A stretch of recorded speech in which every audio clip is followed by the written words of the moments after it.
and welcome to the brand new intro and setting for this podcast because everything died last week. How are you doing, Matt? Pretty good. Good. Slightly worried about what just happened. Oh no, the hard drive died a week right. ago. So, well, not died, but had issues that necessitated a reset. So, things that I thought were on the other drive that weren't. Oh, I see. You know, but to be honest, I've been thinking about freshening things up for a while, so it was a good excuse. You know, it was like, oh, okay, fair enough. You know,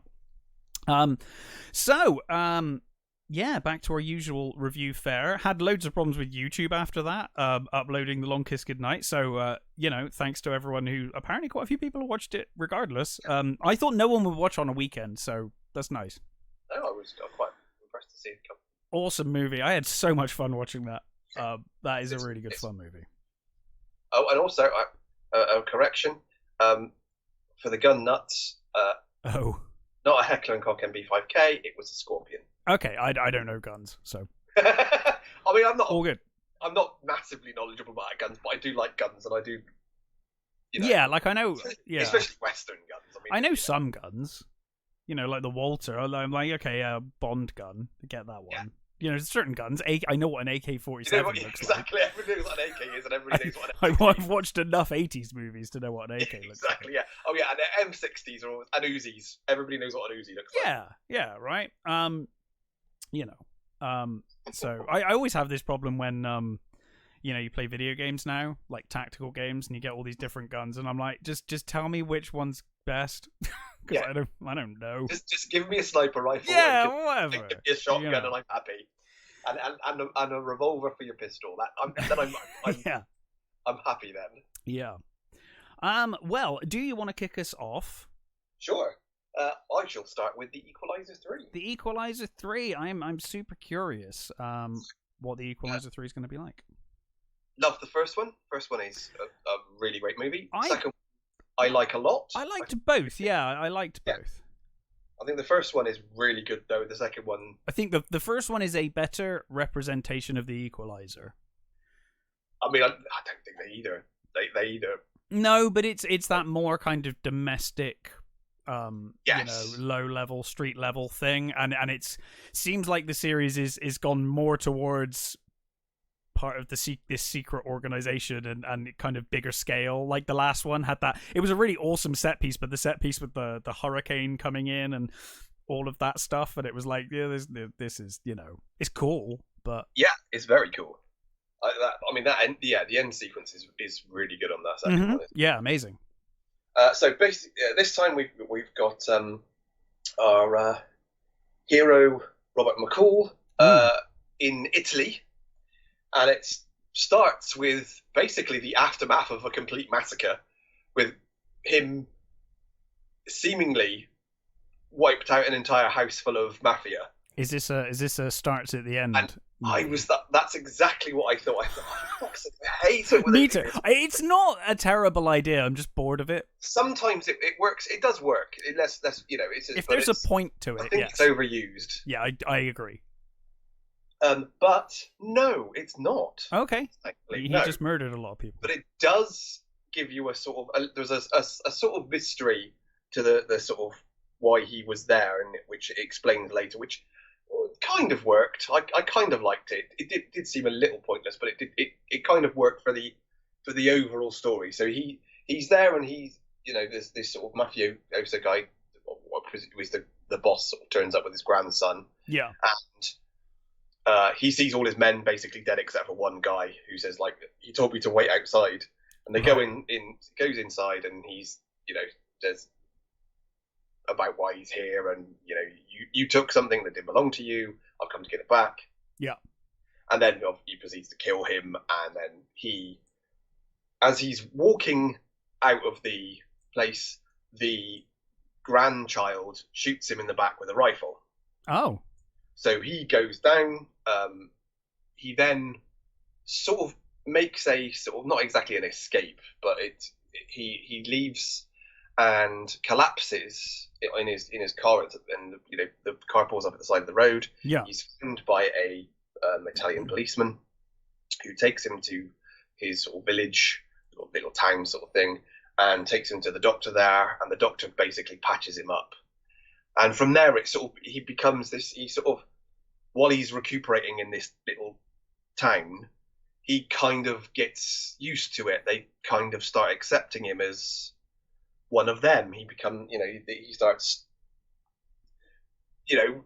fitting in, and some of his habits slip, away. And he starts talking to these people, and there's a possible romance, that sort of thing. Meanwhile, how he's done that is he sends this message to Dakota Fanning's character, who works for the CIA, and he says, look into this. There's something going on at this house.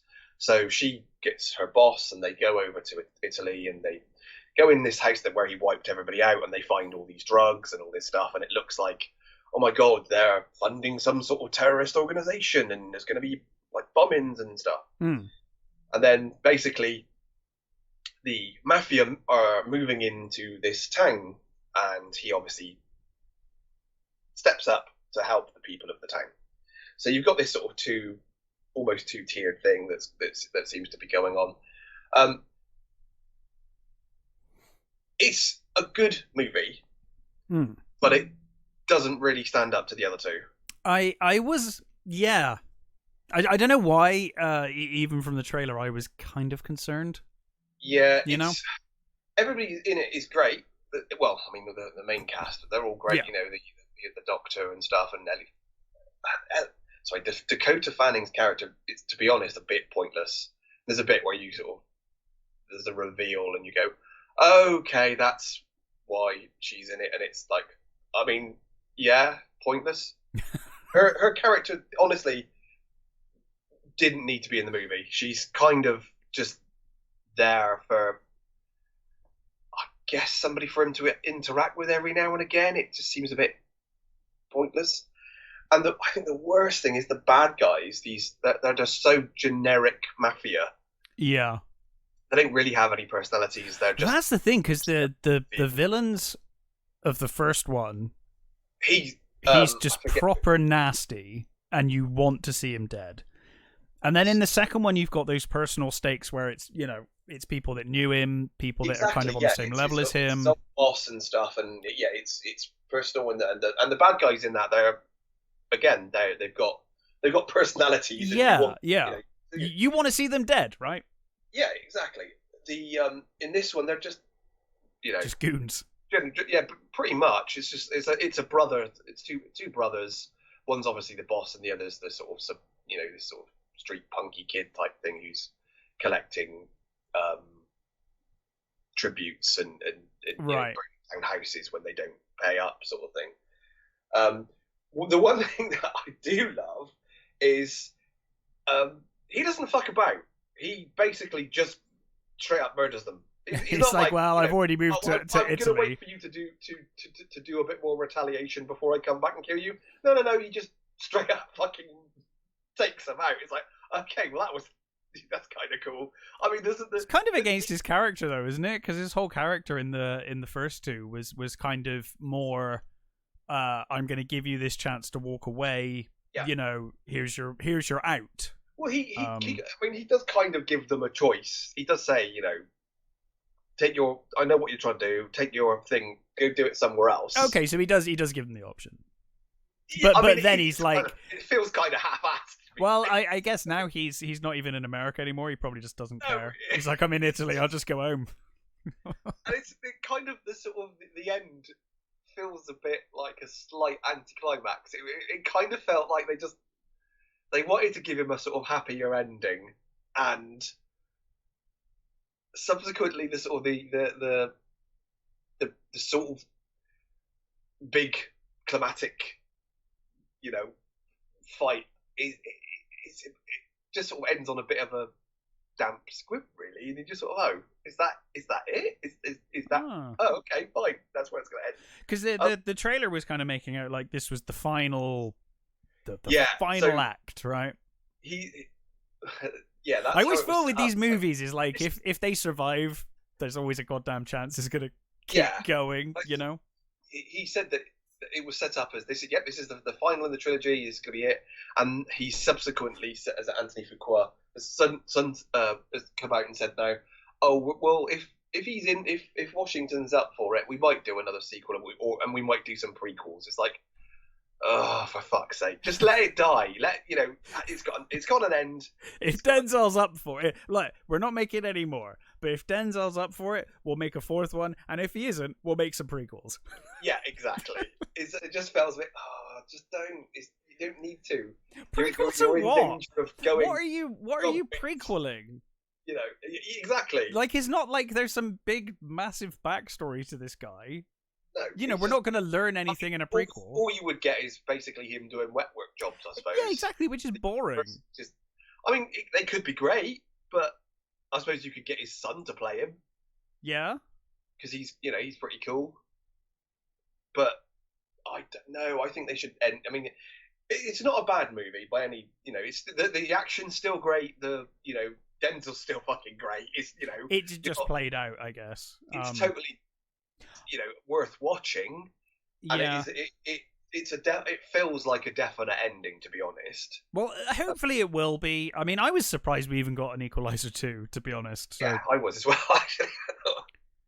And especially since we got this weird Equalizer series with Queen Latifah, which is a bit weird. Oh God, I forgot that existed. Yeah, I know. It's sort of, it kind of exists, and it's like, I don't know why. It certainly exists. It's there. It exists. So yeah, it's still a good movie. It's like I said, the action's still great. Denzel's still great. The direction's still good because Anthony Fuqua knows how to. Yeah, certainly. Make a good action movie. He knows what he's doing. It just feels a little lackluster at times, and it doesn't help that the bad guys are pretty, meh. And it just feels, even though the stakes theoretically are high because he's, protecting a whole town, it just doesn't feel like the stakes really. It just feels a bit meh. Yeah. It's a little bit. I think it's certainly the worst one, but if you've seen the other two, it's certainly worth watching just to finish it off, I think. Yeah. Okay. Well, I certainly intend to see it. Because it does look fun. Yeah, so like I said, the action's still great, so it's worth it on that level. Yeah. Cool. Well, I watched film that I obviously watched, and then I'll get to that. And then that was my last new movie. I was like, that's it, because I need to go back and see what else I've missed through 2023 before the end of the year, right? Yeah. So I watched Sympathy for the Devil.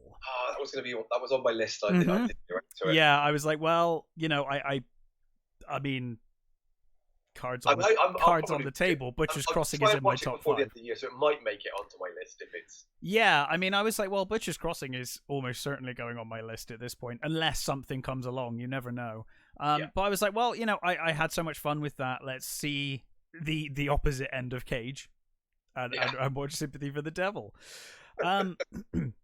So this movie is kind of it's an interesting movie. It starts with this guy. I think he's just called the driver or David. Sorry, he's called David Chamberlain. And played by Joel Kinnaman. And he is driving to the hospital where his wife is about to give birth. And she's kind of phoning him like, I'm going into labor, where are you? And he's like, look, I'm on my way, I'm coming. Drop off their daughter first, and they talk about how they lost a child before, and then he heads to the hospital, pulls into the hospital car park, and basically just as he puts the phone down to her, he says, look, I'm here now, I'm on my way in. In walks the passenger, played by Nicolas Cage, who is instantly looks like he's on drugs. It's Nicolas Cage doing full-on psychotic Nicolas Cage. Yeah. Pulls a gun on and tells him to drive. Obviously, David says, "Hey, I can't. My wife is in the hospital. I need to see her." And he's like, "I will shoot you in the head if you don't drive now. So drive." And so he does, and they he leaves the hospital. Obviously, his wife calls and she's like, "Where are you? You said you were there." And he's like, "Look, I'm on my way. I'll be there as soon as I can." The passenger played by Cage is kind of like mocking on the phone. She can kind of hear that, and she's like, "Who was that? What's going on?" And he's like, "Look, don't worry about it. I'll see you soon." And they head off down the road on this kind of weird road trip. Where this passenger is very seemingly unhinged, and like they get pulled over by the police. He'll just shoot the police officer. He doesn't give a shit, and the whole time the passenger is acting like he knows David, but he doesn't think he's David. He thinks he's someone else. So the whole movie is kind of centered around the idea of like, is this just an innocent guy that's been picked up because he happens to resemble someone that the passenger is after, or is he actually someone else? And that's kind of the basis for the film. It's quite a small film. It's mostly in a car, in a diner, back in a car, but it's one of those movies that I think this whole thing would fall apart if it wasn't for the leads. And luckily, so it's mostly a two-hander then, just those. Mostly there is scenes like in a diner, and there's police that pull them over. There's a few extra characters, but really you're dealing with Nicolas Cage as the passenger and Joel Kinnaman as the driver, or David. So it's kind of got sort of Collateral vibes about it. It's very Collateral. It's a little bit, well, I'd say a little bit phone booth, but not quite. It's very much that, like, here's a man who's gonna hold you hostage, and you're gonna. Yeah, I think Collateral is probably closest to Collateral. Actually, there's a lot of Collateral's DNA in this film. Yeah. Except that Cage looks like a Baker's magician. Yes, pretty much. I mean, he's on top form as always. And it's been a little while. I would say, I mean, Color Out of Space was not quite great movie. Well, he became more unhinged throughout the movie because of situation. But for reasons. He was a pretty normal guy at the beginning. I would say Mandy was the last time I've seen him this kind of unhinged in a movie. Yeah, screamy and just out of his fucking mind. He's doing bits of that in the Massive Weight of Talent thing. I still haven't seen it. Oh, you've got to see that. It's great. Yeah. He's playing an exaggerated version of himself, so it's... Yeah. So, not the best film I've ever seen, but certainly enjoyable and held together by Joel Kinnaman and Nicolas Cage. I've really got a lot of time for Joel Kinnaman, I think. Me too, and that was the thing. It was like, well, it's two actors I really like. Yeah. It's got to be worth a shot, and I wanted to see it before the end of the year, just in case it made the top 5. Certainly worth a watch. It's not terribly long, and I think that's another thing. It doesn't really outstay its welcome. 90 minutes long. If you're going for like 2.5 hours with two guys in a car, but 90 minutes, it's pacey, gets to the point. I quite enjoyed it. Okay. Yeah, I want to see that Silent Night, the one that Kinnaman's done with John Woo. Yes, I'll try and check that one out as well. There's so many films. I actually posted on social media the other day saying like, hey, I'm seeing Godzilla -1 this week, and then I need to see everything I've missed. So send me your films, and I've got quite a few that people listed. So try and check all of those out before our New Year top 5, just in case, because you never know. It's all up for grabs. Yeah, there's usually something that sort of slips in at the end. I've definitely got at least one spot that I'm my number 5. I'm like, don't know yet. I have to see the Godzilla, so I'm pretty certain my top 5 if I do get round to watching it. Yeah, I'll get to that when I talk about Godzilla. Yeah. It's time for you to talk about something. What else have you watched? Obviously, as my want, I will watch Christmas movies every year. Well, it's Christmas. That's fine. Yeah, exactly. I've been watching, dude. I've been so busy. Do you know? I have been watching Lord of the Rings, which I always watch every Christmas. Yep. Extended editions. I've been watching all the Rocky movies, you know, and then around that, I'm trying to watch new stuff and some Christmas films. So there's not a lot of time. Yeah, that makes sense. I mean, the I think there's going to be a lot of Lord of the Rings content coming out from people this year. So. Oh, quite possibly. Yeah, it's the anniversary, right? Nerdfautic's already done like a 4-hour video with lots of guests. So okay, I just watch it every year because they're not Christmas films, but because they came out at Christmas, I associate them with Christmas. I think it's like the Harry Potter movies, isn't it? Exactly. Yes. Put them on at Christmas, so yeah, exactly like that. So it sort of counts as holiday fare, as it were. Yeah, I think you're right. Christmas movies. Mm. So I watched the Family Switch, which is on Netflix, and it's Jennifer Garner, Ed Helms, Emma Mayers, and Brody Newton, and it's directed by McG. Oh, hooray! My favourite name. I have a soft spot for McG, mainly because of the Charlie's Angels movies, as I always like to point out. I love those movies, because I just think they're fun.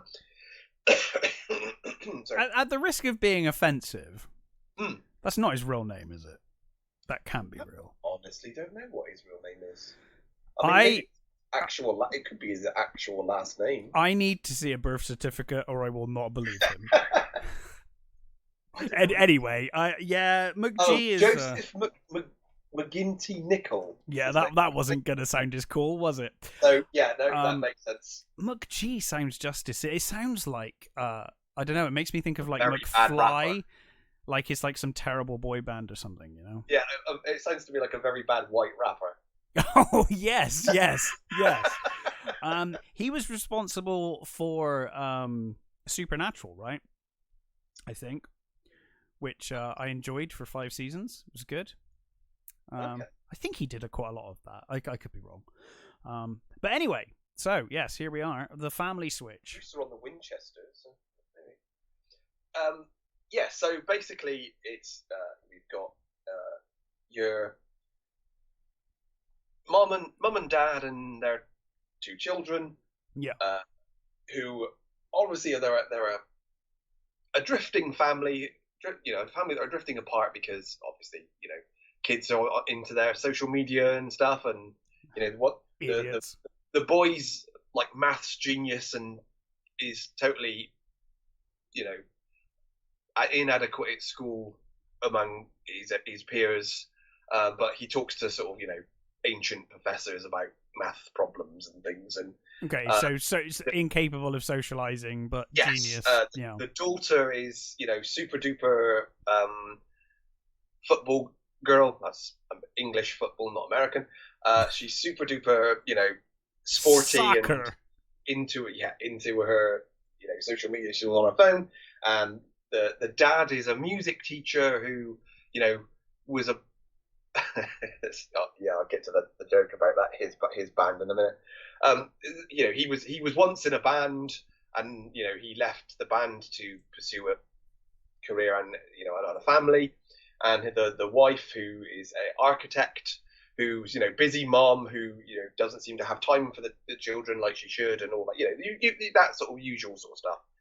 And the mum says, we've got to go and make a Christmas memory, we've got to go and do this thing, and there's this big alignment of the planets coming up. So they're going to the observatory to watch this alignment of the planets through the telescope, and while they're there, they see this fortune teller, played by Rita Moreno, for God's sake. It's like, wow, okay. Who basically, they don't want to get their fortune read, but she's got a sparkle in her eye, and she's obviously magic. And they're there and they're arguing at the telescope, and you see the alignment of the planets through the telescope, and she says to Rita Moreno's character, "Oh, could you take a picture of us?" And the dad's like, I wish I was as I could be like you now. And the kids are like, "Oh, you don't know anything. I wish I had my life was as easy as yours." Rah rah rah. And obviously, they crash. They break the crash together. They break the telescope, and they wake up the next morning, and they've switched bodies. Yay! So I like a body switch movie. I enjoy them. Too. Yeah. This is one of those. It's naff and it's silly, and it's Jennifer Garner's basically doing the same thing she did in 13 Going on 30, which is a movie I really love. She's great. The actress playing the daughter is she plays the wolf girl in Wednesday. Oh yeah. So those two are great. Mm-hmm. Ed Helms and Brody, fine. They're okay. I mean, I'm not a massive Ed Helms fan anyway. I think he does what he does, and it's fine. He plays the terrible nerdy character, relatively well. It's yeah. So basically, you've got and also the other thing that this one also does with the swap is the baby swaps with the dog.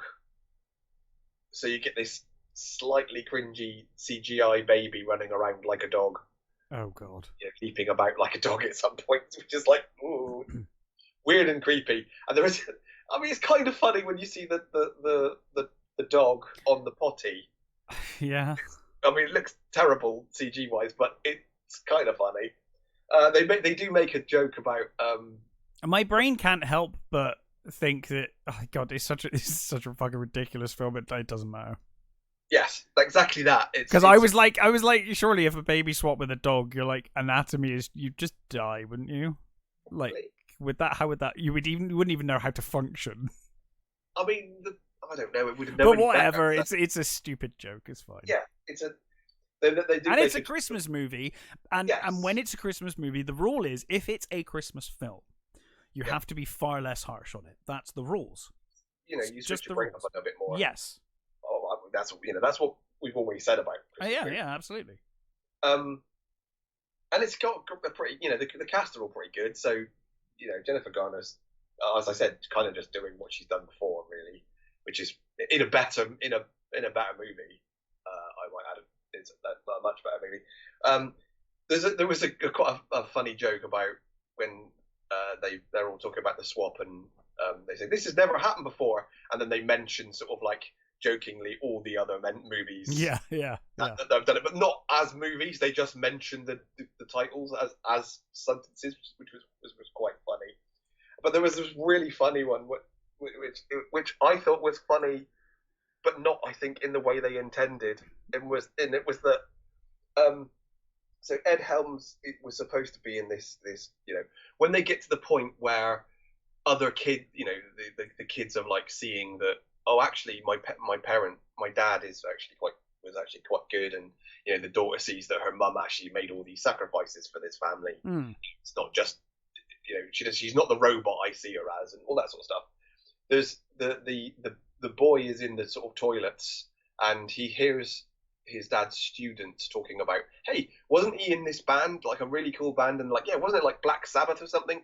Oh, well, I don't think it was Black Sabbath, something like that. So they mentioned a couple of bands, and you're like, cool, wonder what band he was. Yeah. I'm gonna spoil it, fuck it. He says, when they eventually, he says, oh no, Dad, I didn't realise what was the band that you were in? He says, well, I was in Maroon 6. And you're like, really? That's the cool band you fucking chose your character to be? Maroon fucking 5? Fuck off, really? So I found that funny, not for the reason I think they thought it was funny. Isn't that meant to be a joke? I mean, I would have assumed. Well, I think the fact that all his students think that he was in a, But they thought he was in Black Sabbath. They... That's true. I guess it could. Maybe they thought he was in a cool band. Yes. I suppose it could have been that. I just didn't see it that way. Who knows? Yeah. Fucking 5. But it's it is what it is.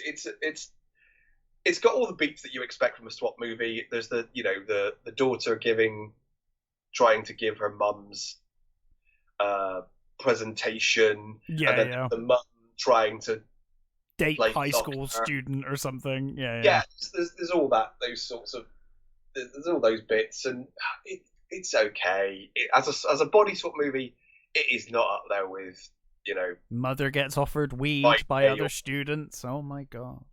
yeah, that sort of stuff. Yeah, It's not that. There is the added creepy factor of the brother and sister, you know, in mum and dad's body, and like having to kiss for their friends, sort of thing. Which is, Oh god, yeah, I hadn't even considered that. yeah, that the added creepiness is actually quite funny. I mean, God, I would be like, we've had a massive argument. We're not getting on right now. Yeah, so exactly. you know, don't want to talk about it. And, yeah, there's that, and there's the sort of the mum and dad in the kids' bodies at a party, and they're talking to each other like, you know, as a loving couple, and the sort of kids are like, aren't they brother and sister? That's like, and that works. That was quite funny. Yeah. But yeah, it's no Freaky Friday, either version of Freaky Friday. It's no Freaky. 13 going on 30. It's certainly not Freaky. Freaky's really good. Yeah. It's just a pretty cheap looking Christmas movie, really. Yeah. With relatively good actors. So yeah, it's okay. I feel like Christmas movies should be cheap, you know? Yeah. I mean, Hallmark Christmas movies are yeah, there's cheap, and then there's looking a bit naff, and this looks a bit naff. Okay. It doesn't look great at times, but that's, you know, again, it's if you want a Christmas body swap movie, this is fine enough. It's good. It's all right. Yeah. All right. Like Jennifer Garner and Emma Mays are doing the bulk of the lifting here. Sure. And, you know, that's fine. I'm going to mess his name up. Matthias Schwolhofer, who was Dieter in the zombie movie. You know, the guy who I actually really liked his character. He's in it, and he's playing it. He's like a dog trainer or something, which is they basically give him the dog and the baby to look after, which he does for most of the movie, which is like really weird. Like this guy who trains dogs with a baby in a dog's body, and vice versa. I mean, it is a funny situation. Yeah, it's odd, and it kind of works and it doesn't, but it's it's okay. It's not great, but it's a new Christmas movie, and it's fine. Yeah, I imagine that child is probably screwed forever now, like mentally. Yeah. Like at that age, being put into the body of a dog for a day. I mean, would it really notice? I guess maybe not. Or it's either not going to notice, or it's going to have massive trauma for the rest of its life. Oh, I guess we'll find out in The Family Switch 2. I mean, you joke, but it wouldn't surprise me. No. All right, well, cool. Yeah, maybe. That's a maybe from me. The Equalizer 3 honestly, is a definite. It's I can't recommend it as a really good Christmas movie. Yeah. It's fine. It's all right. Sure. Yeah. Okay. Well, I watched Godzilla -1, obviously. Right. Shockingly. So I will say, I probably went into this film with a different attitude than most people expected me to. I went into this movie because I am a massive Godzilla fan. It's probably my favorite thing. No, are you sure? Yeah. I didn't know that about you. But I'm aware that it is, right?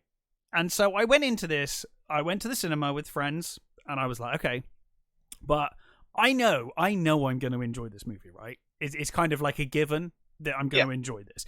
And it's a given that even if I like even the worst Godzilla movies I enjoy. I was going to say, even the 90s one has... 98 has its moments. It's got Jean Reno in it. Yeah, I was going to say, literally, when you said that, best, okay? my first thought was Jean Reno. That was the first thought I had. Was like, well, it's okay. The only good thing in it. Probably. And the design is cool, it's just not Godzilla. Yeah, I don't know why it wasn't Beast from 20,000 Fathoms. That it would have made way more sense to have been a remake of that movie than Godzilla. But anyway, so I have my bias. I knew my bias going in. So I was like, okay, I'm going to enjoy this regardless. But as a movie, when we're coming to the end of the year and we're talking top 5 movies and all of that stuff, is it actually as good as the hype? Because I've tried to avoid as much of this as possible, which led me to one amusing thing, which I will say in a little bit. Because I avoided spoilers for the most part. Mm-hmm. Well, I'll tell you now. I avoided spoilers for the most part, but on the day or the day before the movie, before seeing it, I listened to the soundtrack, and it really confused me because the soundtrack had bits. It had like bits of. It's got an original score which is fantastic. It's kind of like this droning kind of horror. It's a real horror soundtrack, but then it does have the Ifukube themes, which is always good. But it had King Kong versus Godzilla theme in there, and it had Mothra versus Godzilla. It had the theme from Mothra versus Godzilla, including Mothra's theme. And I was like, is Mothra in this movie? Because I don't recall seeing anything about that. That's a weird thing to choose. She's not. It's just in the movie, and it fits really well into the scene it's in. It was just really weird. I was like, oh yeah, there it is. Mothra's theme's just in there. It does work in the movie though. It fits the scene it's in. It works with well. Okay. Most people probably wouldn't know what the hell that is anyway. No, that's it's just me being a nerd. Only the Godzilla fans are going to know what that is. You'll know the Ifukube score. Oh yeah, of course. Well, I mean, I would say a lot of people would know more, but. So anyway, it's 1945, coming towards the end of World War II, and we follow Koichi, who is a kamikaze pilot, and he basically is just it's debatable. He's clearly afraid to die, but equally, this is at a point in the war, 1945. The Japanese know they've already lost.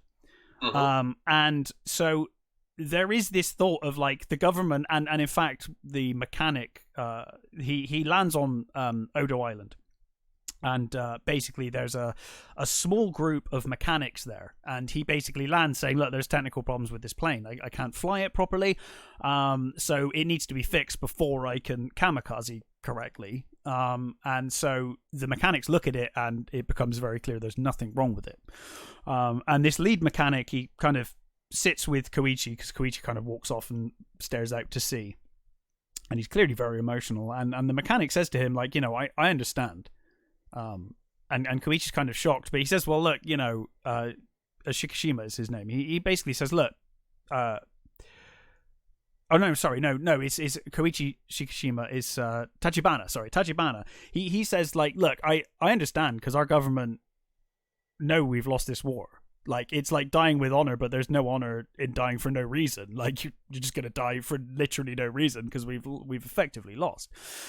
So he kind of sees Koichi's problem, and he kind of covers for him a little bit. Anyway, that night, Godzilla attacks. Which is cool. Like, almost 5 minutes into the movie, Godzilla turns up. But minor spoiler, I think it's probably out there now anyway, but it's a smaller version of Godzilla. It's like the Godzillasaurus from Godzilla vs. King Ghidorah, where it's like the unmutated Godzilla.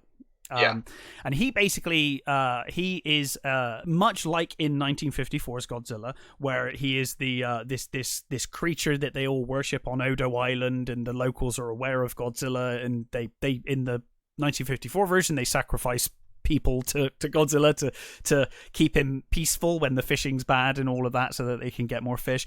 Odo Island residents are aware of Godzilla, and when Godzilla attacks, one of the mechanics says it's Godzilla. Like one of the Odo Island residents told me about Godzilla, and it's like, I think in this scene Godzilla is somewhat innocently, I think he's just spooked by them spotting him, turning lights on him, air raid siren going off, all of that kind of stuff. Yeah, but he's pretty brutal. And he basically Koichi is in a position where he can get to his plane and shoot the cannons. He gets to the plane, but he freezes. And he doesn't shoot Godzilla because he's scared of Godzilla. And Godzilla proceeds to kill all the mechanics other than Tachibana and Koichi. So Koichi is then heading home to Tokyo, end of the war. And he goes back to Tokyo, finds the whole city in ruins from the firebombing, discovers that his whole family are dead. And the only person he recognizes there is his neighbor, who thinks he's a piece of shit. And believes that they lost the war because people like him didn't do their duty, didn't kill themselves in the line of duty, and because of that, they lost the war, and all of this has happened. Saying this is a comedy, then? No. If anything, I mean this in the best way possible, this is a war drama first and a Godzilla movie second, which is a bizarre thing to be saying, but it works. That's the impression I was getting, So basically, from there, he is living in the ruins of his old family's house. Both of his parents are dead, obviously. And he, during this time, he meets a woman called Noriko, who is a thief at the time, anyway. She, he's introduced to her as she's running away and someone's shouting thief. And she has this baby with her. Akiko, and she gives the baby to him and runs away, and he's like, well, what am I doing with this baby? Like, I don't want it. And he goes to leave it, but then decides against it, and they meet up later, and she questions why, and he was like, well, I couldn't leave her there, in that situation. And they end up like basically forming this nuclear family. She is obviously, they're not together at this point. And Akiko is not Noriko's baby either. Akiko's parents died, and her mother's last wish was that someone look after her baby. So Noriko has taken on the baby, and is raising her as her own, but they're not related. So they have this nice little nuclear family. And Koichi basically takes on this job as a minesweeper. Because obviously a lot of, I think they say it's like 60,000 mines or something have been planted in the sea by both Japan and America and everyone, and they need to go out and disarm these sea mines. So they're on these like rickety wooden boats, because obviously if it was a metal boat it would attract mines and whatnot. So they're on these rickety tiny things. Really dangerous work, but it pays really well. And Noriko's obviously a little upset at him for taking the job, but he says, look, I'm going to come back, I promise. But he is racked by survivor's guilt, both over not doing his duty in the war, and then obviously Odo Island. Then we get so it skips ahead, to like 1947, I think, when, America's doing the nuclear tests, and we get a quick shot of Godzilla obviously getting hit by the nuke. He is now irradiated, and Godzilla proper. So I won't spoil where the movie goes from there, but effectively, Godzilla then shows up, and it's quickly told to us that basically America are like, yeah, we can't get involved. Because obviously at this point in the war, or this point post-war, Japan has been disarmed, and they're under American, basically, protection and control. But America basically say, well, look, we cannot get involved in dealing with this monster, because Russia will take it as a sign of aggression if we get involved militarily in this region. So we can't get involved, even though it's our fucking fault. So basically, they don't want tensions with the Soviet Union, so they bow out. And the Japanese government, pretty much, they send the minesweepers on this kind of secret mission to try and stop Godzilla, because they realize he's destroyed a couple of American destroyers, and the path leads straight to Tokyo. So they're kind of like, they send out the minesweepers to try and delay while one of their warships can get there. And basically the movie goes on from there, but this movie is primarily, as I said, a war drama. It is one of the few, and I say this as someone who's seen all 37 Godzilla movies more than once. It is one of the few where you really care for these characters. The acting is superb across the board. There are a couple of scenes that really got to me. One scene was probably the standout in terms of acting, was when Koichi basically has this complete mental breakdown and says to Noriko, he's just in a complete state, and he says to Noriko, am I dead?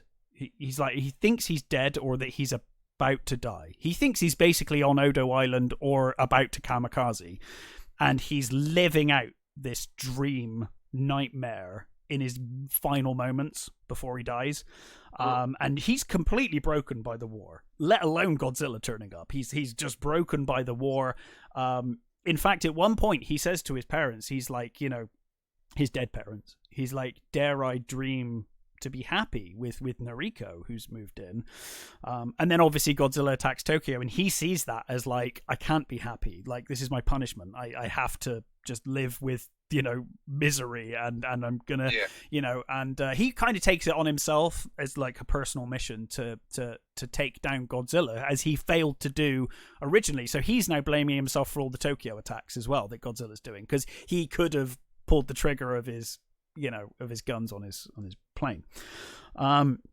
There's a couple of scenes. I mean, I don't really like kids, to be honest with you.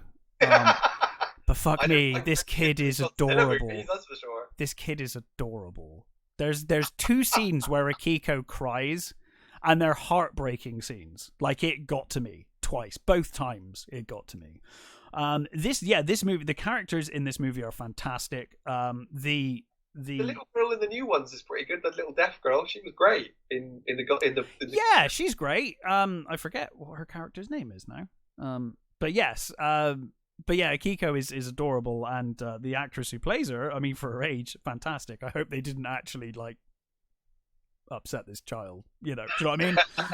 Yeah. Because then I might take that back. But yeah, amazing performances. And that's not to diminish anything from Godzilla. When Godzilla turns up, you generally have got about, I don't know, 15 to 30 minutes of people talking, but it's interesting. It's interesting character development. All of the people you meet. It sounds like it's closest to the original. It's certainly, if you were to put it next to another Godzilla movie, it could only go next to 1954. Really, I mean, even Shin Godzilla, I would say, is a lot more dark humor than this.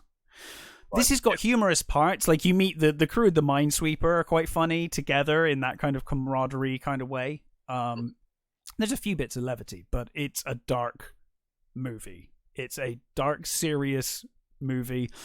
And it's very emotional. It really is fantastically well directed. By Takashi Yamazaki, who also did the visual effects, also wrote it, also like had a hand in producing it. I think. Renaissance man, doesn't he? Yeah, I mean, he's really. I mean, I don't think they expected this film to do as well as it has done. No, it's done bloody guns, hasn't it? Well, according to Wikipedia, so it was made for less than $15 million, and it's made $64.1 million so far. And it's been expanded. They keep adding new dates in the cinema in America. Yep. And obviously now it's out in the rest of the world, and it's doing very well. So anyway, yeah, when Godzilla is on screen, he's a force to be reckoned with. It's probably the most angry Godzilla we've ever seen, to be honest. Maybe GMK comes close. Godzilla, Mothra, King Ghidorah, All Out Monsters Attack. That Godzilla's quite evil and nasty.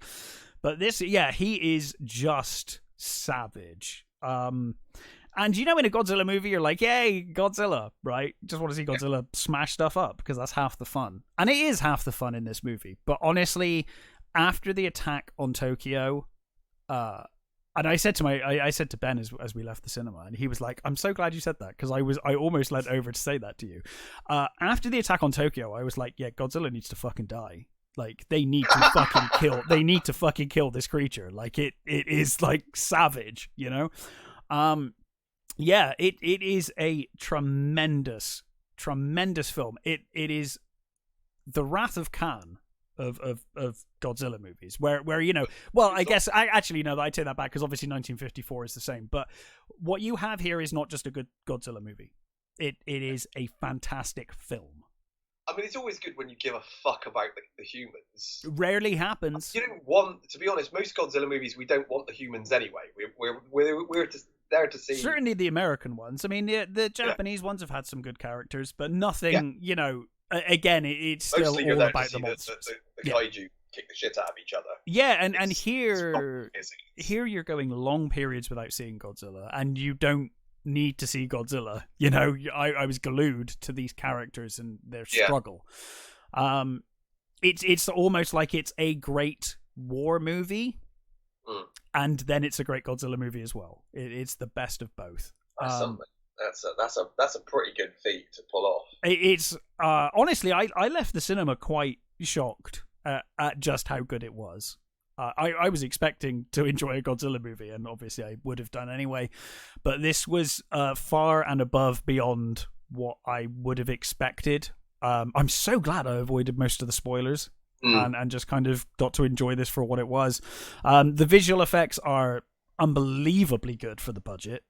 Shows its play in a few places, you can kind of tell, but for the most part, it looks stunning. The cinematography is fantastic. The soundtrack is great. I think people might argue that the Ifukube themes don't necessarily fit into the film so well. Right. I think they did, and you're never going to hear me complain about Ifukube. It's kind of worth using just because everybody knows it's a Godzilla theme. You know, it's just... It would feel... It says Godzilla, doesn't it? It would feel wrong not to. Yeah. To be honest, at this point. Yeah, it's truly an incredible film, and I would urge anyone to see it in the cinema because the sound and the sound and the visuals belong on the big screen. A truly brilliant film that far exceeded my expectations, and obviously I was pretty hyped. I said to my friend as we went in, I was like, God, this is like so weird. Because I remember when this film was announced on Godzilla Day 2022, I was like, oh my God, there's a new Japanese Godzilla movie. And it was kind of like tumbleweed. Like, no one really gives a shit. And it's so nice. This is the thing. You know when people talk about like, oh, toxic fans and gatekeeping and all of that. And I'm like, everyone loves Godzilla right now. And I love it. It's the best thing ever. Like, everyone's going to see this movie. And they're like, oh my God, this is amazing. I'm like, yeah, I know, right? Yeah, it's great. It's nice to be able to share it like this thing I love with everyone feeling this pretty much the same way. I haven't seen anyone say anything different yet. So yeah, highly recommend it. A must see at the cinema this year, I think, if you can get there. Brilliant. Yeah. I totally want to. I mean, I was totally planning on seeing it anyway, but I just want to see it. I really do. Yeah. Well, depending on when you go, I might come with you and see it again. I was thinking about it the next day. You're going to win to go back to the cinema to see Dude, it. The next day. That's a good sign. The next day. I saw it on the Friday, and on the Saturday I was like, I could go see it again today. I was tempted. But yeah, anyway, go see it. I'm not going to spoil any more than that. It's a film that needs to be seen.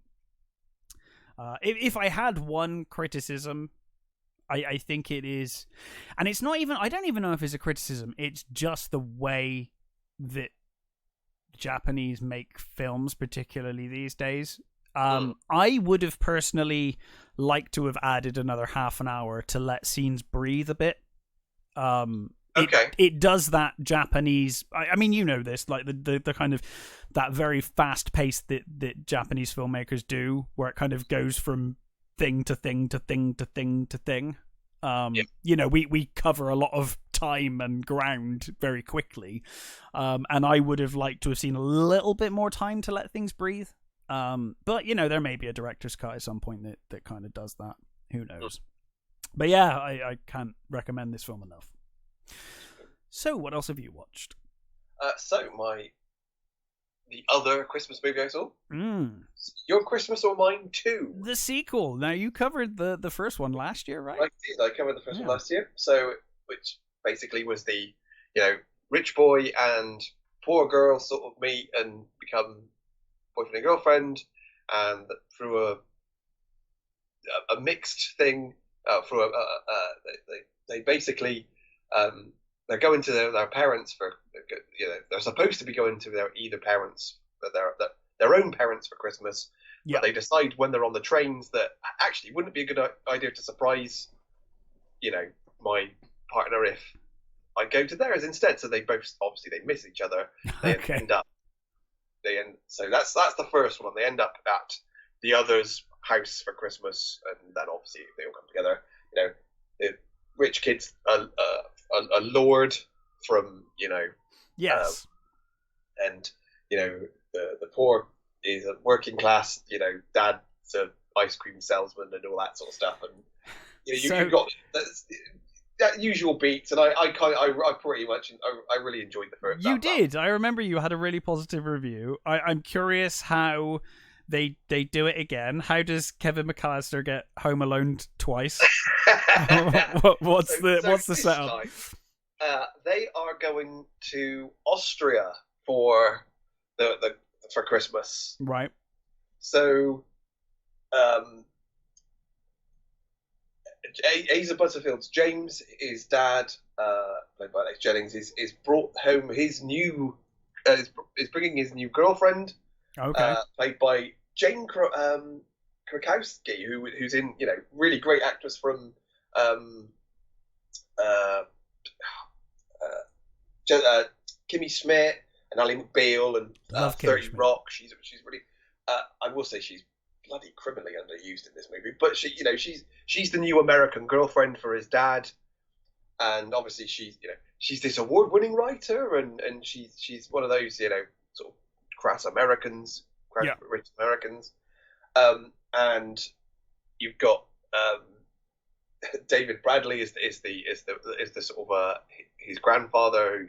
They're all there for theirs, and the the working class family.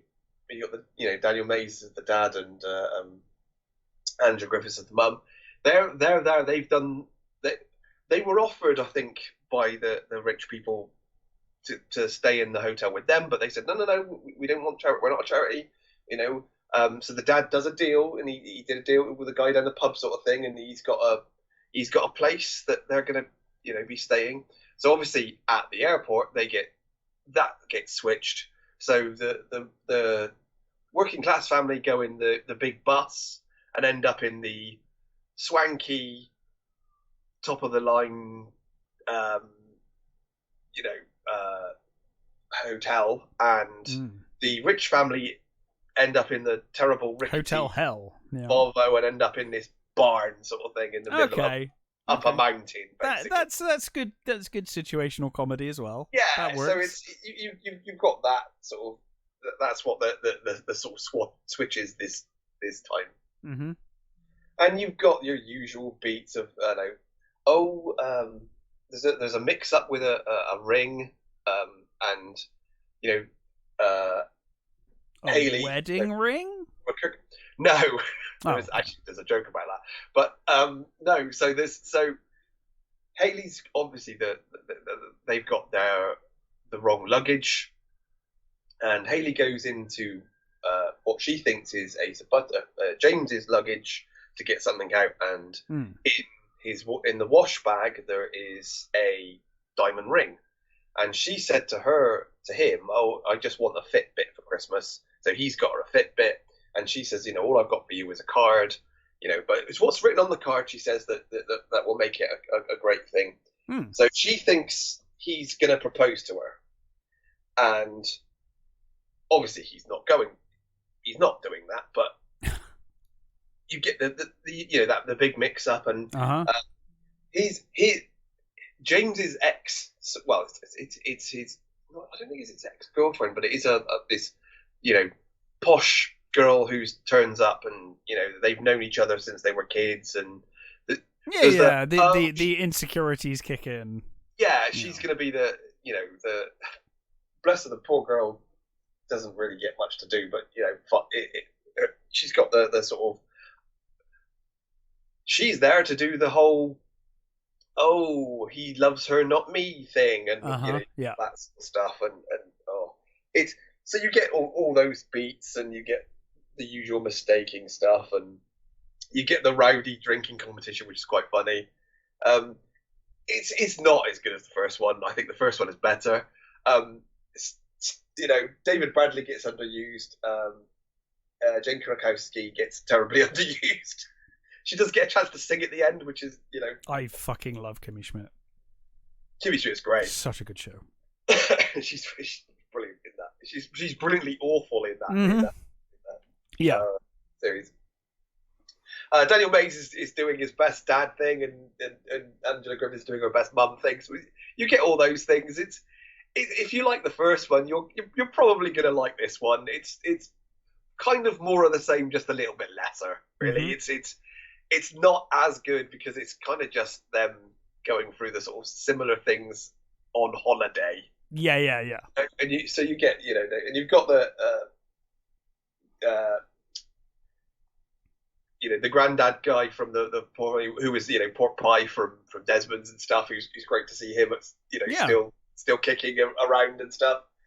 And it's you get the sort of the grumpy hotelier who likes to dress up as he looks forward to Christmas every year because he gets to dress up as Krampus. That's awesome. So and it's a really good Krampus mask he's got as well, actually. Oh, cool. And you do get the little brothers who are little shits, and Asa Butterfield explaining to them what Krampus is. Nice. And you get the sort of like them trying to behave because they don't want Krampus to turn up. It's all right. It's okay. It's better than the other one that I've seen. It's definitely better than the Switch one.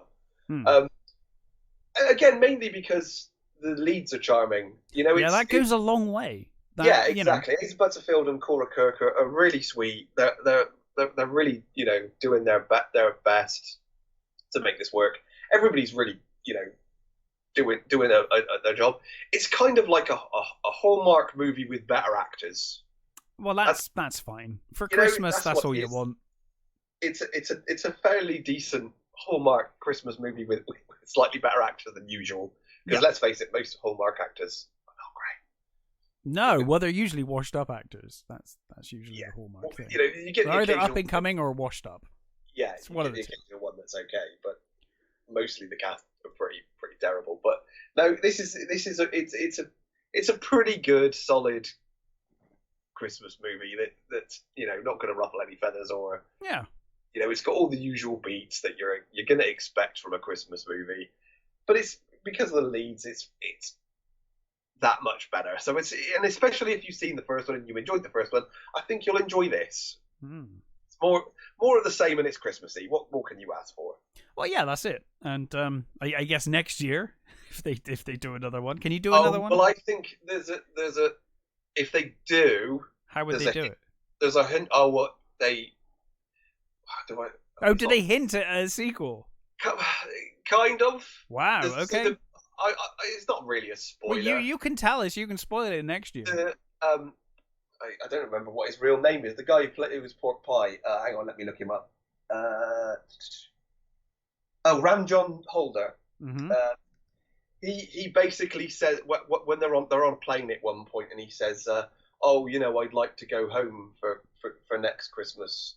And they're like, yeah, we're not going to do this again at Christmas. He says, no, I want to go home, which is one of those things that always slightly annoys me about that sort of stuff. That saying where your home is like, okay, you're British, but we all know what you're talking about when you say you're home. Yeah. So yeah. Next year we'll probably be in the Caribbean if they do another one. Okay. I presume. Yeah, fair enough. Just okay, fine. If they put it on, I'm gonna bloody watch it. You know what I mean? It's like Under Siege. It's like I enjoyed Under Siege, and then they're like, well, it's Under Siege again on a train, and I'm like, well, that doesn't sound anywhere near as good, but yeah, fine. I never seen that movie. I have no memory of any part of that movie. Have you seen it? Yeah. Yeah. The only bit I remember is Assumption is the mother of all fuck ups. That's That line is about all I remember. That's a good line. I don't remember that. Yeah, I've seen it. bad guy Can't says it. remember a thing about it. No, it's rubbish. But that's the problem with films like this. It always makes me think of Under Siege and stuff like that, where it's like, how often can you be under siege by accident, or like how often can you go to the wrong place for Christmas? You mean the modern equivalent of that is Taken, isn't it? Yes, it is. Yeah. How many times can one guy, have someone he loves kidnapped? Yeah, exactly that. But hey, it's a Christmas movie, and it sounds like it's charming. So it is. It's a sweet enough, Christmas movie. If you're into the whole, Hallmarky. I am when this time of year. Christmas movie, this is it's good enough. It's all right. Like I said, and if you've seen the first one, why not? It's worth it just if you enjoyed the first one. I go 11 months of the year avoiding anything Hallmark exactly until Christmas, and then I'm all about Hallmark for a month. So yeah, cool. Although not this year. This year I was like, oh, Rocky movies are pretty Christmassy. A lot of Christmas in Rocky movies. So very true. They are quite a lot. Yeah. Cool. Well, I don't really have much to say because we're only 3 episodes in, other than to say that Reacher Season 2 is superb so far. I'm watching that relatively soon. Yeah, cool. They've released 3 up front, and then I guess it's going to be weekly, so it'll be a while before we do cover the whole thing, but it's just as good as the first season so far. I think I'm going to be doing a thing that I'm doing with Monarch, in that to save them all up and watch them. Me, my wife, and my brother-in-law are probably going to watch them all together. I think you'll have a better time with Reacher. to be honest, I kind of got that impression from what people have said about. Yeah, I mean it's Monarch by comparison. It's fine when it at times when it decides to take itself somewhat seriously, and it does have some cool ideas, some thoroughly unlikable characters, and it just feels like quite directionless to me at times. There are some nice bits in Monarch though. It's not terrible. But Reacher, on the other hand, season 2, so far has been fantastic. Reacher's basically contacted by I forget her name, his military friend from the first one. She contacts him, and it turns out that their old band of military police.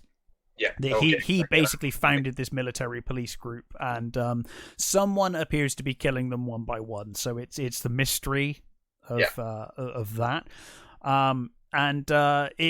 So far it's absolutely superb. It's got Robert Patrick, I think, is playing like the big bad this season. And they had.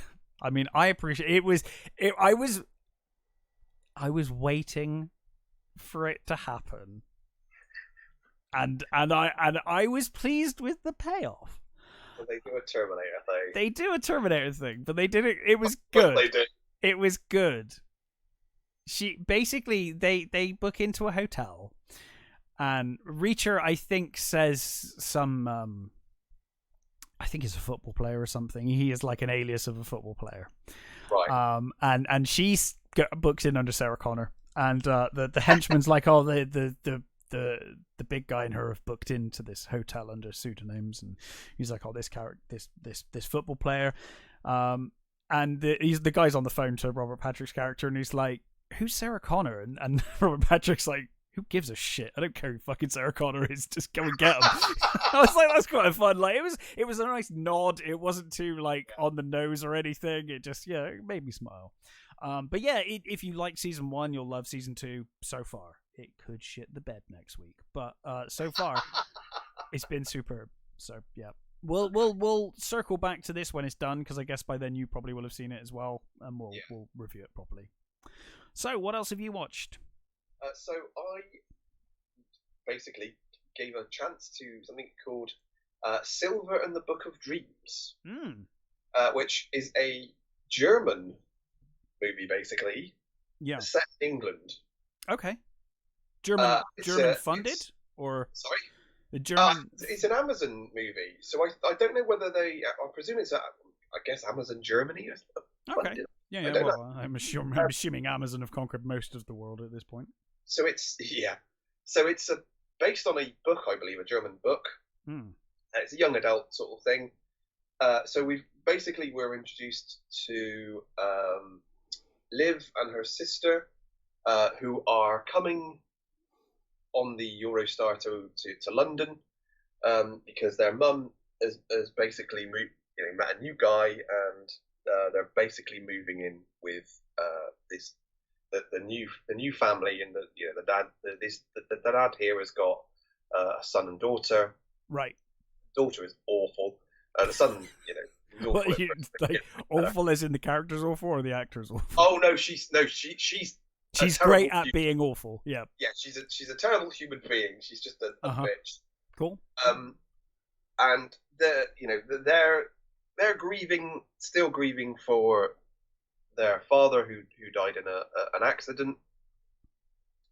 And they don't really want to be here. They don't want to move to sort of London. They don't want a new dad sort of thing. So you get all those sort of things.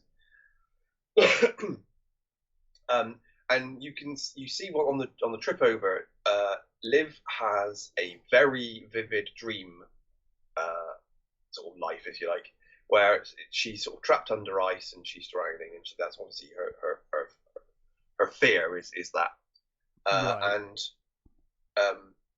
with this new family, she ends up falling into the dream of her brother to be. Okay.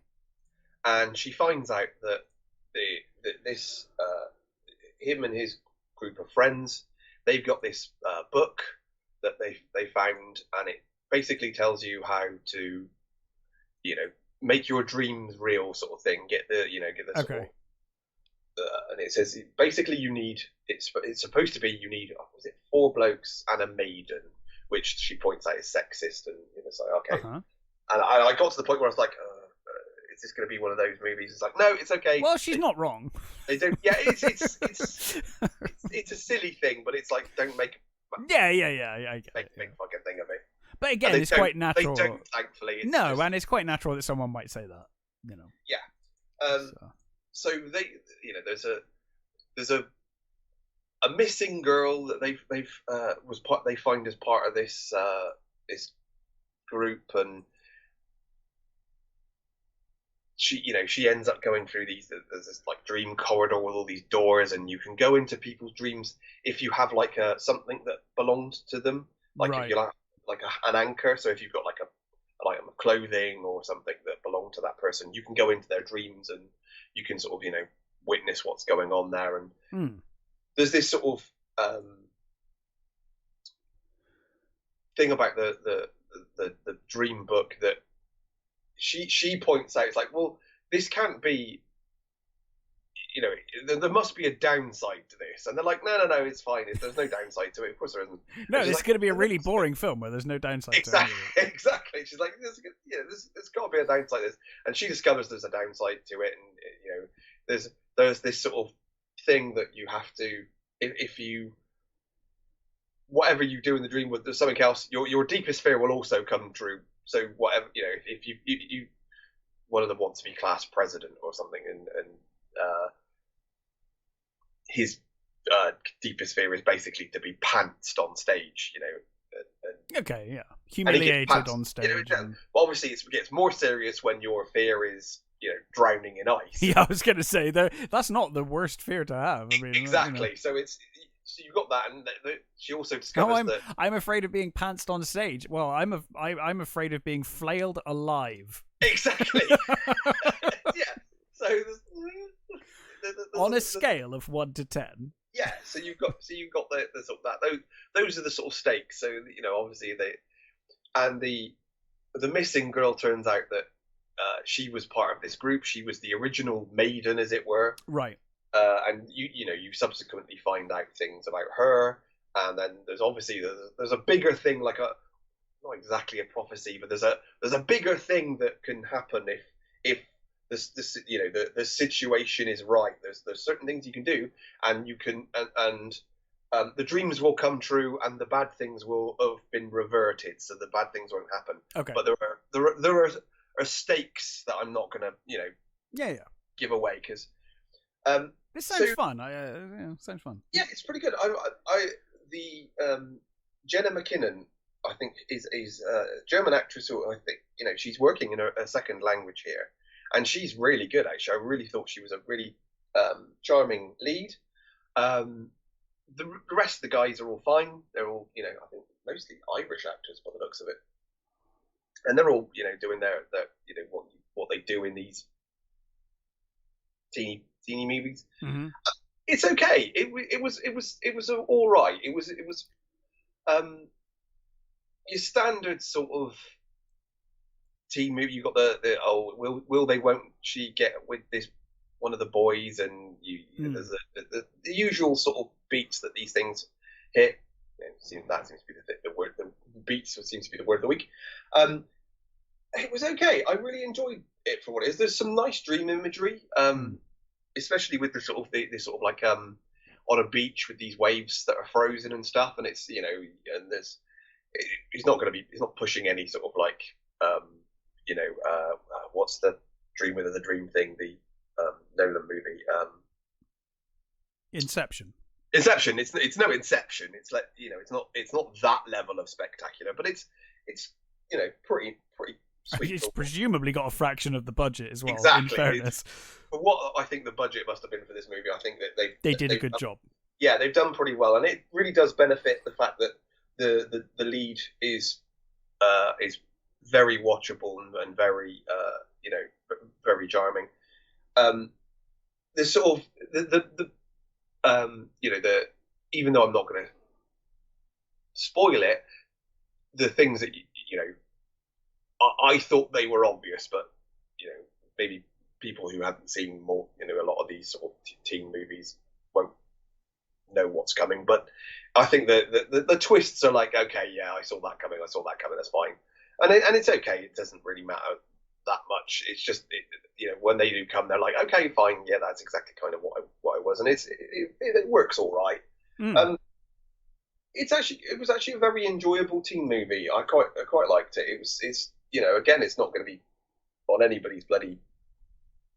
We're not going to be in the top Hunger 5 Games or Maze Runner here levels of good, but it was actually pretty cool. And it benefits from having a good lead and an okay storyline. Actually, it was all right, and it's got a thing for a possible sequel, which was okay. From what I can gather, I've not read the book, but I have seen that apparently it doesn't bear much resemblance to the book, which okay. I guess if you're a fan of the book, then you're really not going to like this movie. But I enjoyed it for what it is. It's okay. Cool. Well, I think that's everything, right? Yeah. Should say, Kenpachiro Satsuma passed away on the 16th of December. He was the suit actor for Godzilla through all of the Heisei era. Yeah. Through all of the 80s through the 90s. I think he started in the later Showa era. I think he played Hedorah and Gigan. And then he kind of took a break and then came back to play Godzilla. So he got a raise when the Heisei era came around. They were like, "Hey, you enjoy passing out in suits. Why don't you play Godzilla?" And yeah, obviously, that kind of suit acting, very brutal. He frequently passed out due to lack of oxygen. And then I think when Godzilla vs. Destroyer came around, that's when Godzilla's melting down. He's become too powerful for his own body, and he's melting down. And as a result, they had the suit kind of producing steam. So the suit is constantly having steam coming out of it, as well as the already horrendous heat. But anyway, he passed away 76 on the 16th. Yeah, massive. That was like my Godzilla was Return of Godzilla kind of period. Yeah. That was the stuff that we were getting on the VHS Mhm. back in the 90s. So, yeah. Yeah. And we should also mention Andre, is it Bro? 61, who was in really good comedic actor. He was in Brooklyn 911. Mm. And he was in things like City of Angels and Yes. The Mist and stuff like that. Another really great. He's great in The Mist, actually. He's really good. He's really good. I mean, he's actually Brooklyn 99. Sorry. Yeah, he's. I really like him in The Mist. He's not in it long enough, but he's really cool. I like his character in The Mist. Yeah. Yeah, he was a great actor. So yeah, very tragic that he's Yeah, he was quite young as well, wasn't he? I mean, he didn't seem that. 61. 60, yeah, that's no age. But yeah, great actor. There's been a lot of trailers recently that boggled the mind. Have you seen the Beverly Hills Cop one? Yeah. What did you think? I didn't hate it. Yeah, I didn't hate it, but it didn't make me go, wow. No, I'm not jumping out of my seat. I mean, at the end, seeing Judge Reinhold and what's his face was great. I was just like, oh my god, he's still alive. Yes, that's kind of what I was thinking. Which is a really bad thing to say, but you know. Yeah. I thought it was going to be his son or his daughter. Oh yeah. So I was kind of relieved. That's what they haven't shown in the trailer. Well, I don't mind. Isn't it? It's his daughter. Right, but that's fine. I don't mind his daughter being in it. I was just worried that Axel Foley would be in it for 5 seconds. Yeah. And it looks like he's got a substantial role, which is fine. I'm all for his daughter, if the daughter or son or whoever is like in it as well. Totally cool with that. I just didn't want the movie to be about them. Handing off sort of thing. But the movie's called Axel F, right? Yes. So it has to be about Axel, because that would be really silly if... Wouldn't you? Unless he's called his daughter Axel as well, maybe. Yeah, I mean, it doesn't... It's not the person that word. Yeah, it I mean, Beverly Hills Cop 3 wasn't that good. Oh, no, it's terrible. I fell asleep watching that movie. I like the first two. Love the first two, right. actually. And you know, I find Eddie Murphy infinitely watchable. Even when he's in crap, I'm gonna watch that Christmas movie. I'm gonna watch it this week. Do you know what? I'm gonna. I was so tempted, and I watched the trailer a couple of times. It looks terrible. It looks absolutely terrible. I don't think I could do it. It's like Stallone. I'm kind of like contractually obligated. I'm gonna watch it. I kind of feel the same way, but I just couldn't. I watched a number of like Christmas trailers just to sort of see which one I was going to pick, and I picked the other two over that one because I thought they just looked better than that one did. But just you wait, in 2 weeks' time, I'll be like, "I'm my film of the year." It's the shit Eddie Murphy Christmas movie. Yeah, I'm not excited, but I'm not dreading it, and I will watch it. That's where I am with Beverly Hills or Axel F. Have you seen? They should have just called it Crazy Frog. The Crazy Frog movie. Has that already happened? That's probably already happened. Get that joke? Yeah, probably not. Was that a thing in America? I don't know. Was that a thing anywhere other than England?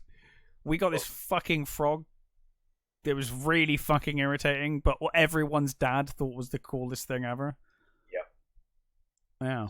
For a while, you could not go anywhere without fucking hearing that as somebody's ringtone or. And the thing is, everyone loves the Beverly Hills Cop theme. Yeah. But nobody liked. That's fucking awesome. But nobody liked that fucking frog, apart from dads. Yeah. They're 100% responsible. And small children. I think small children liked it too. Yeah, small children as well. Small children are to blame for Blobby getting to number 1. I feel like Crazy Frog was more adults than kids, but yes, kids as well. Yeah. Anyway, yeah, we'll see. I'll watch it. Have you seen the Civil War trailer? No. Oof. So it's an Alex Garland film. Is it actually about the Civil War? It's about a potential civil war that may happen soon. Oh no, I don't want to watch that. Dude, wow! It feels like it's really baiting. Yeah, well, everyone's baiting a bloody civil war at the moment. I'd rather just not, to be honest. Could we just that's not? That's exactly how I feel as well. I think this is just a ridiculous idea. And it's got a really good cast as well. It's got bloody for fuck's sake, my fucking brain. Claudia from Kirsten Dunst, for fuck's sake. It's got Kirsten Dunst in it, and it's got, you know. I haven't seen her in a lot for a while. Kirsten Dunst. I'm sure she's been around. I think I've just probably missed. The funniest thing for me is one of the two of the states that have seceded and joined together are Texas and California. Together? How? Texas? How is Texas and California joined together? What on earth? Texas and California. Yep. Have joined together. I don't know. I don't know how that works. No. Yeah, it looks fucking awful. It really does. I just cannot express how awful it looks. That sounds absolutely terrible. Have you seen the trailer for If? No. Which no, this is an annoying thing for me because If is a fucking awesome movie with not Roddy McDowall, Malcolm McDowell, which is one of his earlier movies, which is fucking amazing. Have you seen If? The 60s one? I don't know. It's him at it's a boarding school movie. No, I'm going to say no. Oh, it's got a fucking, I mean, it's basically just him wigging out at a boarding school, basically. And the pressures of this boarding school and stuff. And it's got one of the most disturbing ends of a movie, which goes into black and white, and everybody thinks it was a lot of people thought it was like an artistic choice. It was a censor thing, was it? They ran out of money. Oh, okay. They could only afford black and white film at the time. So the end goes black and white, but it works really well for what happens. Oh, you have to see If, dude. It's an absolute British classic. Okay. Anyway, so this is called If, but it's not. It's If stands for imaginary friend, and it's Ryan Reynolds can see imaginary friends. Oh, I thought Ryan Reynolds was going to be the imaginary friend because that feels like the role he would do. He's a dad who can see imaginary friends, and he can see kids' imaginary friends. Yes, that's kind of cool. That's kind of a nice setup. Kids are no longer having imaginary friends, so imaginary friends are basically going without. So he's trying to link up imaginary friends with new kids, and it's Steve Carell is the main imaginary friend, this big purple thing. Right. And I thought it looked really funny. I liked it. It looked pretty sweet. I was quite impressed with that one. That looked alright. Kung Fu Panda 4. Sure, more of the same. I'm a sucker for the Kung Fu Panda movies. I think they're alright. Happy with that. To give that a go. They dropped a new June trailer, which was, it's just me.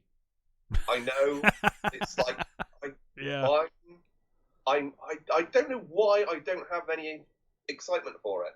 Everybody else seems to be over the moon for it. I am firmly over the moon for it. I think the thing with June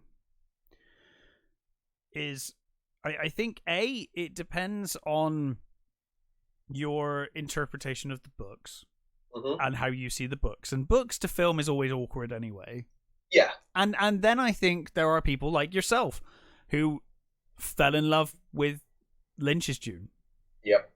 And you can't separate that. So, you know what I mean? Like, and I get it. I totally get that. I feel like, because I like Lynch's June, but I think if I had the love that you have for it, then I would probably be in the same camp where I'd be like, And that's not even trying to really take it away from the the new one, because it's still a good movie. It's great. It's still well done. I think the end's a bit ropey. it's suffers from Return of the King itis. Yeah, fair. It should have ended sooner. Yes, I agree. I think we both said that in our review. It should have ended sooner. But apart from that, I mean, I don't like the palette of that movie. I think is what it is. It's just, okay. That's one thing I don't like about it. I mean, all the performances are good. I can't fault any of those things. I just love the Lynch one too much, I guess. Well, that's fine. And it just didn't do it. The Lynch one does it more for me than that did. And I know I'm going to watch it. I will watch the sequel because I think it's going to be better than the first one, actually. Well, it's things get way more interesting. Yeah. So, I mean, the guy playing Fade looks really great. Yeah. And I've seen him in the odd thing, and he's a pretty good actor. So I'm kind of looking forward to that, and I'm looking forward to sort of like the more exciting parts of the book, I guess. Well, so yeah, I'm sort of looking forward to it, even though it didn't do a lot for me. Yeah. No, fair enough. I think that's mostly it. I did see Sean Gunn is going to play Maxwell Lord in the DC movies. It's like, why? Why would you choose Sean Gunn to play Maxwell Lord? Well, there might be some slight bias there. Maybe. Yeah, but there are other DC characters you can play. That's true. That's true. I was like, oh no, I'm sure it was based on talent alone, nothing to do with your family. Anyway, I hear Rebel Moon's amazing, so that's something to look forward to next week. Is that next week? Friday? Is it out this Friday? Is it this Friday? Wow. I think it might be out this Friday. Okay. It's soon anyway. Mm. I'm going to watch it anyway because I'm going to watch it. I don't, I am sick of people fucking piling on to Zack Snyder. I'm not a huge fan of his.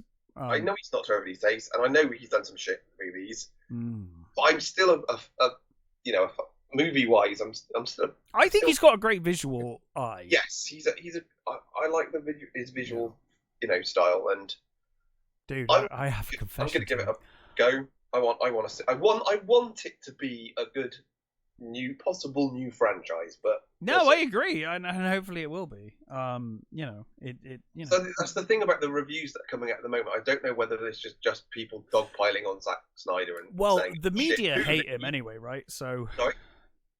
The media hate him anyway. Exactly. So I don't know whether it's just that or whether it is.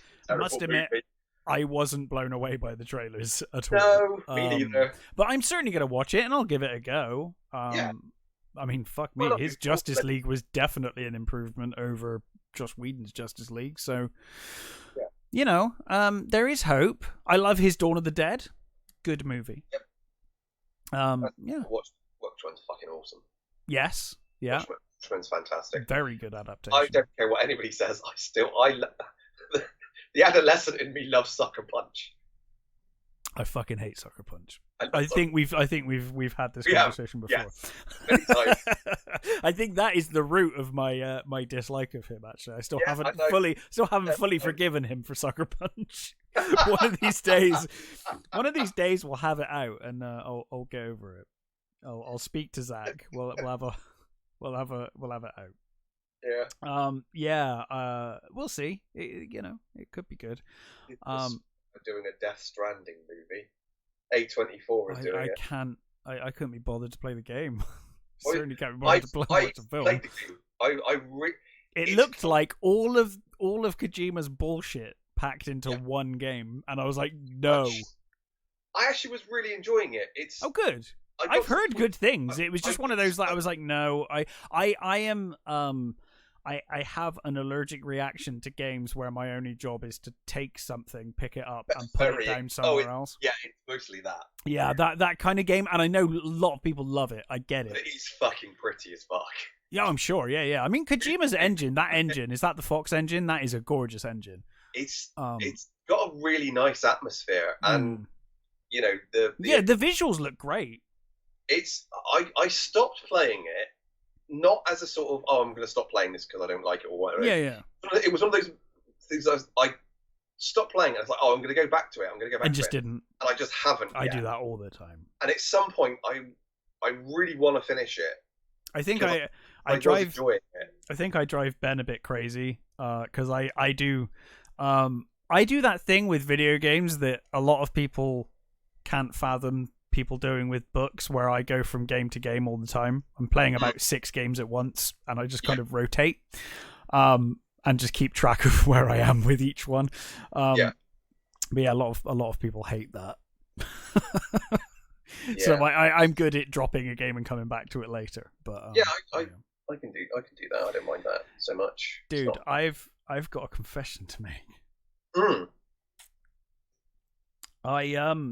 You can, by the way, full disclosure, you can get these for free if you can be bothered to download them and sort them out. They're about 60 to 80 gig a movie, but you can download them. I decided to do the easy route, and I bought them. I bought copies on eBay. I bought, because I don't know why.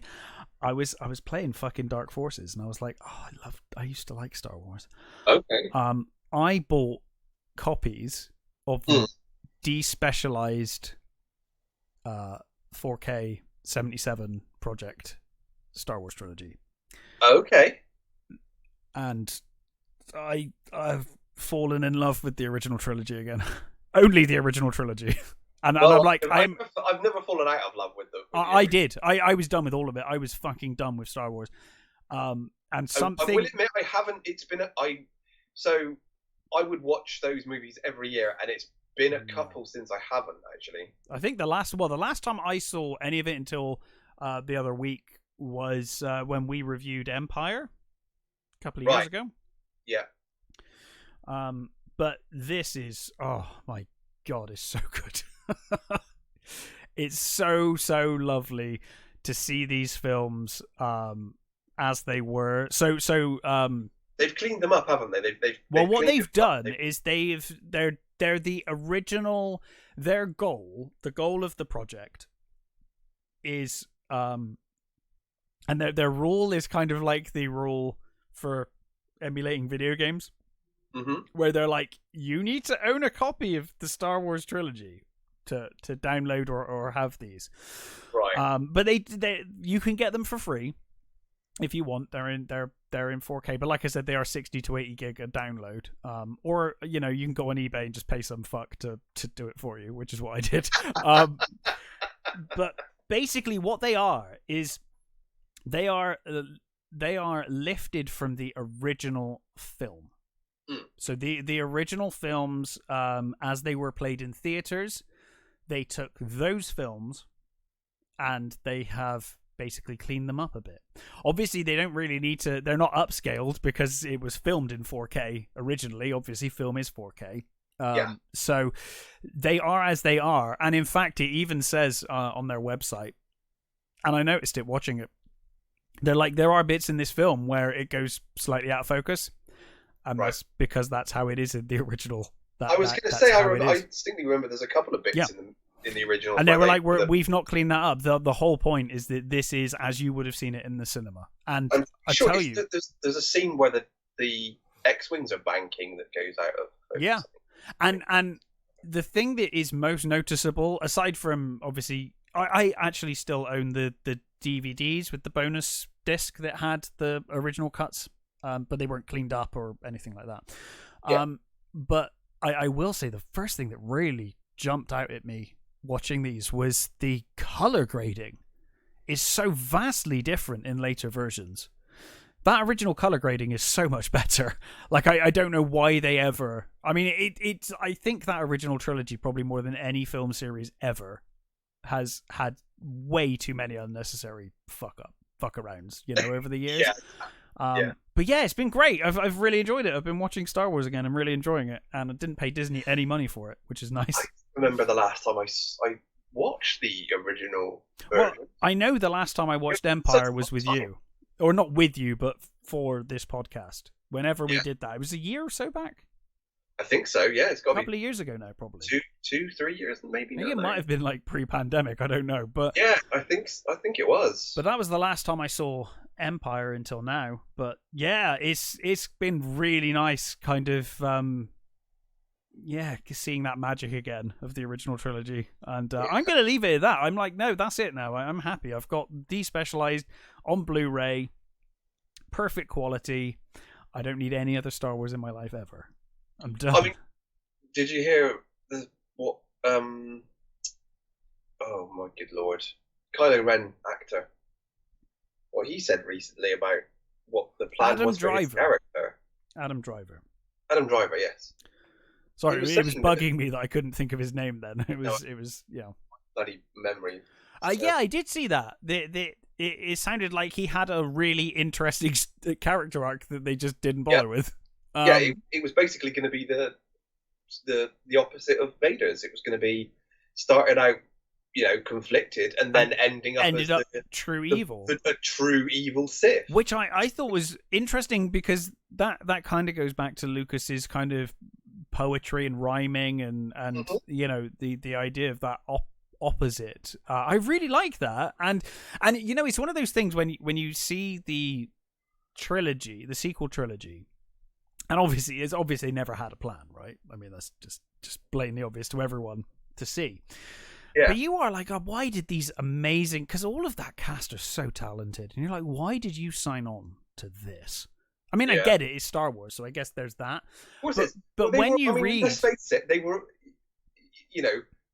even the people from the... Most of them, anyway, from all the... So they've all got, they all went on to have careers and stuff. Oh yeah, potential careers. Some of them obviously didn't, but some of them, Hayden Christensen not so much, but Natalie Portman did, and she had a career before, but yeah, but they had. There's a potential there. Oh, for sure, it can be a platform, but I do think when you hear like Adam Driver discussing the original plan for Kylo Ren. Mm-hmm. You kind of think like, well, as an actor, reading that, I'd be like, fuck yeah, that sounds amazing. Absolutely. That's a really cool character arc that I can really sink my teeth into.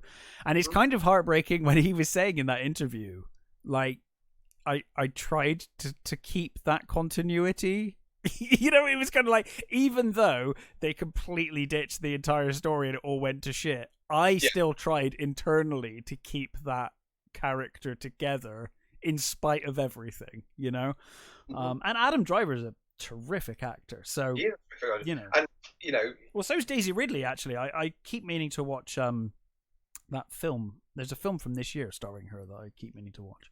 Oh, okay. He's a great actor. That's he does that sort of thing where he'll do something shit for the money and do and then one for me. Yeah.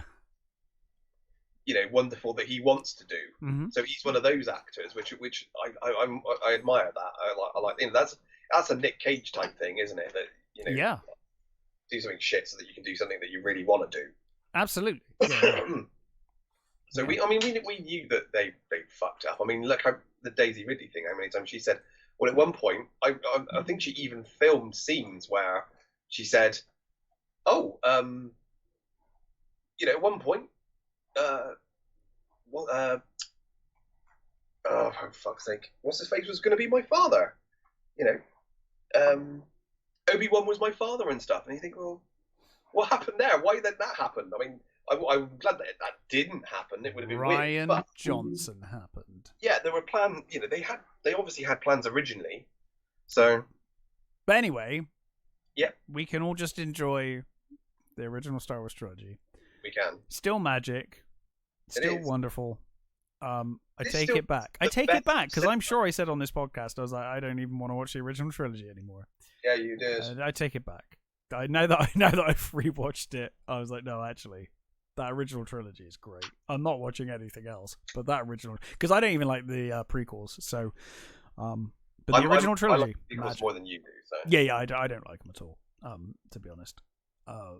But I just wanted to make that confession. No, that's cool. I'd like to watch them again. been years since I've seen the originals. Yeah, great. It was great fun. But yeah, is there anything else you wanted to cover? No, I think that's it. I think that's wonderful. What are we doing next time? We're going to do It's a Wonderful Life. There you go. Wonderful. We will be back now because of hardware issues and delays. We had a video drop Saturday. This is going to go out Tuesday, and there will probably be another one by the end of the week. So, yeah, we will be doing all the podcasts this week. But yes, stay safe, take care, and we will catch you next time.